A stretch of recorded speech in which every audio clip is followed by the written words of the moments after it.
Today, we're jumping into something pretty fascinating, the future of, well, vehicle technology.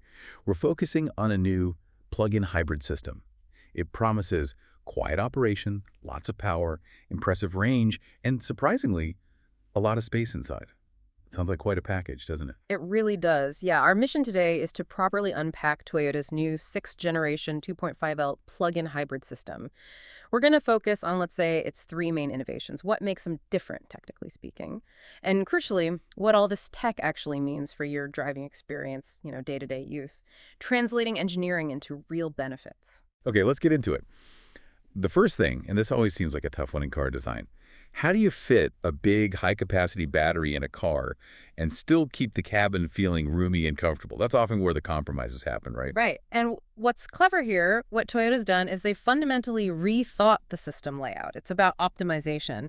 They've actually managed to incorporate the DC-DC converter right into the PCU. And then they shrunk down that PCU itself and integrated it directly with the transaxle. It's more than just moving parts. It's a real architectural change.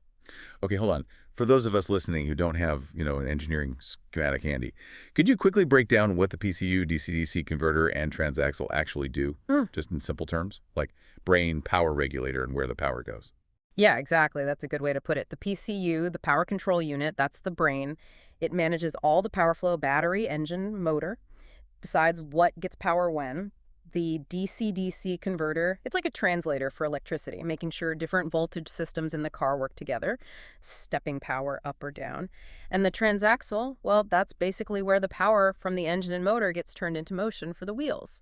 So by packing these key bits together so tightly, they've unlocked really significant efficiency and space savings. And the real-world effect of that, for you, the driver, sounds pretty major then. It frees up quite a bit of room. Stuff that used to be maybe under the seats or elsewhere in the cabin is now neatly tucked away in the engine compartment, which means, what, lower hood? Better view? And you even mentioned space for a charger right there. Exactly. It allows for that lower hood profile. And yes, room to install an onboard charger easily.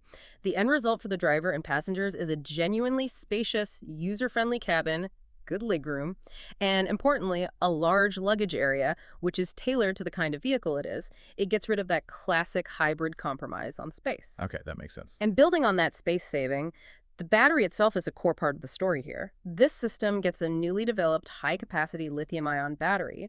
What's really interesting is that it's based on a BEV cell, the kind you find in a fully electric car. That choice seriously boosts both its capacity and its power output, which in turn dramatically expands how far you can drive just on electricity. Oh, and another